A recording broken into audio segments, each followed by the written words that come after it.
ಈಗ ಇಂದಿನ ಪತ್ರಿಕೆಗಳ ಇಣುಕು ನೋಟ. ಪ್ರಧಾನಿ ಮೋದಿ ಇಂದು ಕಾಶಿಗೆ, ರೈತರ ಕಿಸಾನ್ ಸಮ್ಮಾನ್ ಹಣ ಬಿಡುಗಡೆ, ಸಂಜೆ ಕಾಶಿ ವಿಶ್ವನಾಥ ದರ್ಶನ, ಪೂಜೆ, ಗಂಗಾ ಆರತಿಯಲ್ಲಿ ಭಾಗಿ.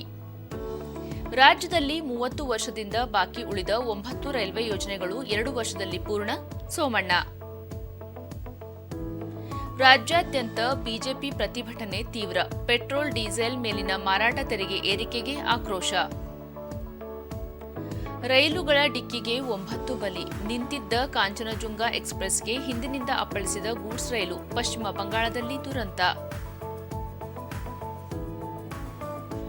ಐಸಿಸಿ ವಿಶ್ವಕಪ್ ಟಿ20 ಕ್ರಿಕೆಟ್, ಸೂಪರ್ 8ರ ಘಟ್ಟಕ್ಕೆ ಬಾಂಗ್ಲಾ.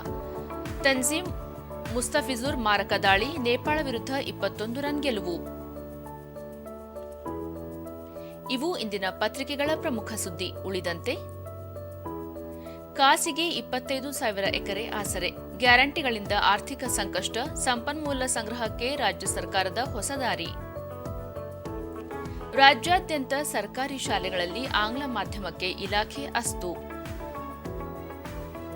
ಅಣ್ವಸ್ತ್ರ ಸಂಗ್ರಹದಲ್ಲಿ ಪಾಕಿಸ್ತಾನವನ್ನು ಹಿಂದಿಕ್ಕಿದ ಭಾರತದ ಬಳಿ ಇದೆ 172 ಪರಮಾಣು ಸಿಡಿತಲೆ, ಎಸ್ಐಪಿಆರ್ಐ ವರದಿಯಲ್ಲಿ ಬಹಿರಂಗ.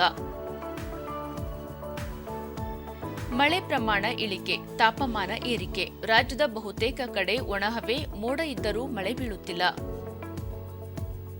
ಇಂದು ಪಾವೊ ನೂರ್ಮಿ ಕ್ರೀಡಾಕೂಟ, ನೀರಜ್ಗೆ ಮ್ಯಾಕ್ಸ್ ಡೆನ್ನಿಂಗ್ ಸವಾಲು.